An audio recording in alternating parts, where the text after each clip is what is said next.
The Church Fathers, who developed Christianity as a religion. The true history of the development of the beliefs and practices of early Christianity is often shrouded in mystery, taking a back seat to the stories of the Bible and Jesus. The truth is, however, that there were many individuals in the early centuries of the Common Era who made indispensable contributions to the creation of Christianity as a theology, and of the Church as an authority. Collectively, these people are known as the early Church Fathers, and while they might not all be household names, they are truly the architects of the world's largest religion. Christianity was in its infancy. Despite being the most widely practiced religion in the world, the details surrounding the origins of Christianity remain murky for many people. After the life of Jesus, it took a long time for Christianity to be accepted as a mainstream religion, and even longer for the thorough and exhaustive theology we know today to develop. Canon law of the Catholic Church. Christianity grew from the teachings of Jesus to a fully fledged theology through the process of the canonization of religious laws over hundreds of years. Christianity as a theology.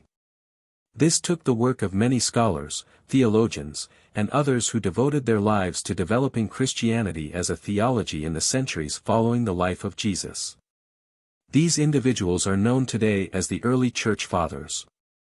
The Doctors of the Church.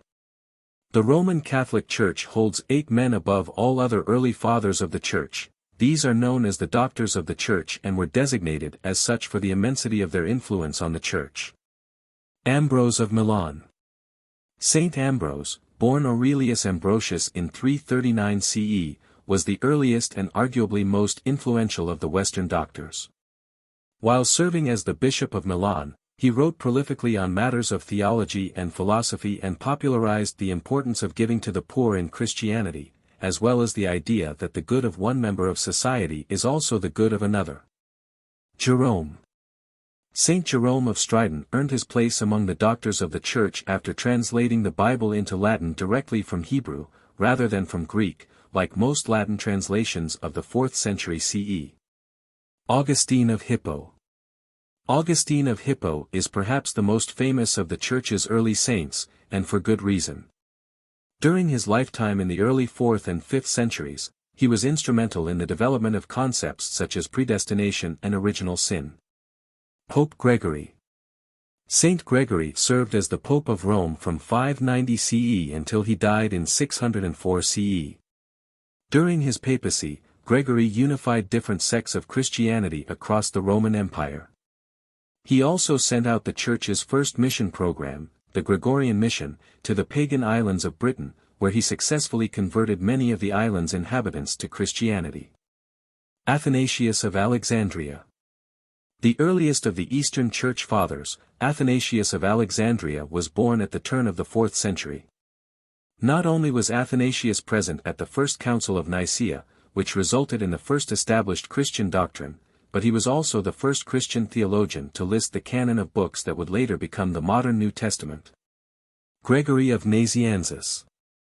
Born in 329 CE in modern-day Turkey, Gregory of Nazianzus accomplished many things in his life to make him deserving of his spot in the history of the Church. Most notably, Gregory greatly expanded on the idea of the Holy Trinity. Basil of Caesarea. Basil of Caesarea, also sometimes referred to as Saint Basil the Great, was an indispensable figure in the creation of the communal monastic practice of the Eastern Church. His views on the importance of charity, manual labor, and community greatly influenced the development of the Eastern Church's monasteries and monastic culture. John Chrysostom. John Chrysostom, born in 347 CE, is remembered as one of the greatest and most prolific speakers and writers of theology in the early Church. His epithet Chrysostom can be translated as golden-mouthed, and is a reference to his exquisite oratory skills. He has also been deeply respected throughout the centuries for his monastic lifestyle and his vocal opposition to religious and political abuses of power. The Apostolic Fathers. While the 8 recognized doctors of the Church are held in extremely high regard, they aren't the earliest of the Church Fathers.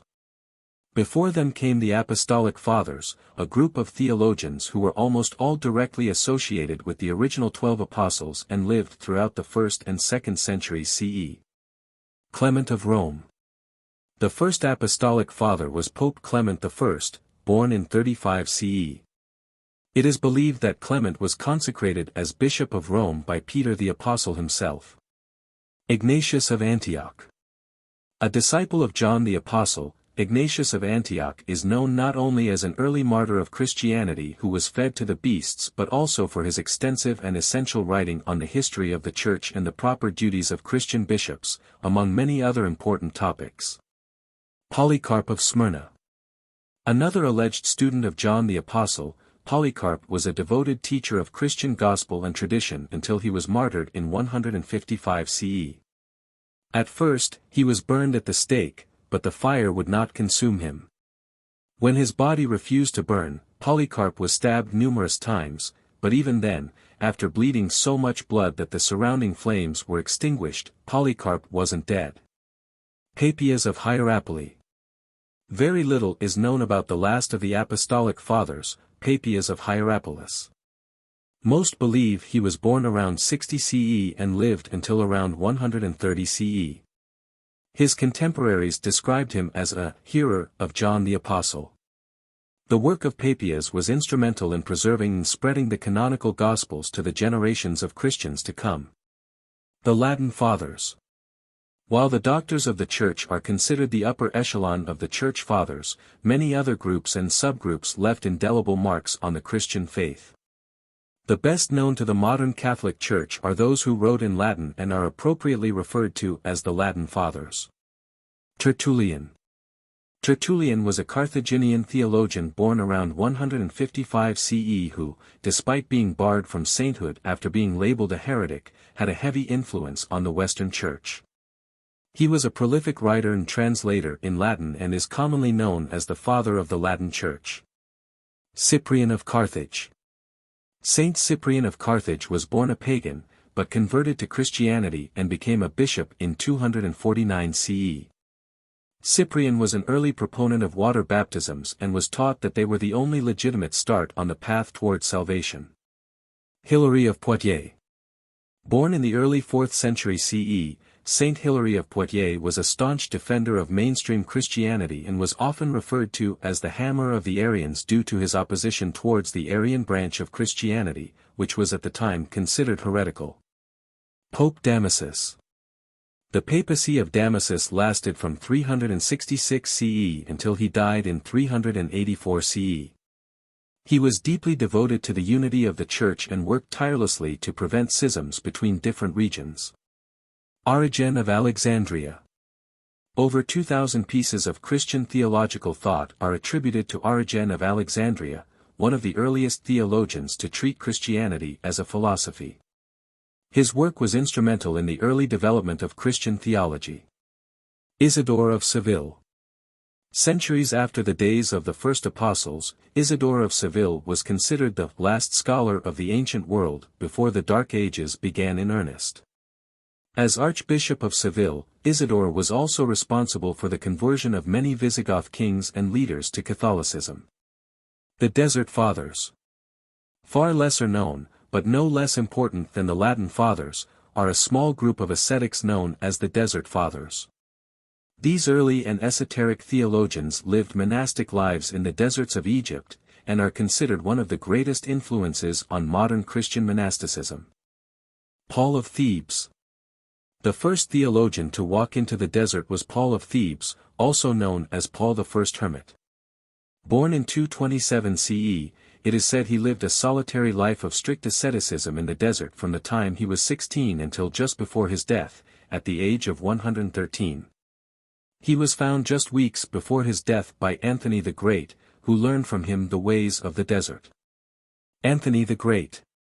Anthony the Great, born around 251 CE and commonly considered the father of all monks, not only followed in Paul's footsteps but made desert monasticism a popular phenomenon. Many followed him into the desert, where he is said to have faced and conquered many supernatural, unholy temptations. Pachomius. In turn, Pachomius chose to follow in the footsteps of Anthony and led a solitary, ascetic life until God came to him in a dream and told him to build a monastery for the quickly approaching new devotees to desert monasticism. Pachomius is credited with developing the concept of communal monasticism. Thank you for watching our video. If you enjoyed it, please take a moment to like and subscribe to our channel. By doing so, you'll never miss out on our latest content, and you'll be helping us to create even more amazing videos for you in the future. Thank you for your support.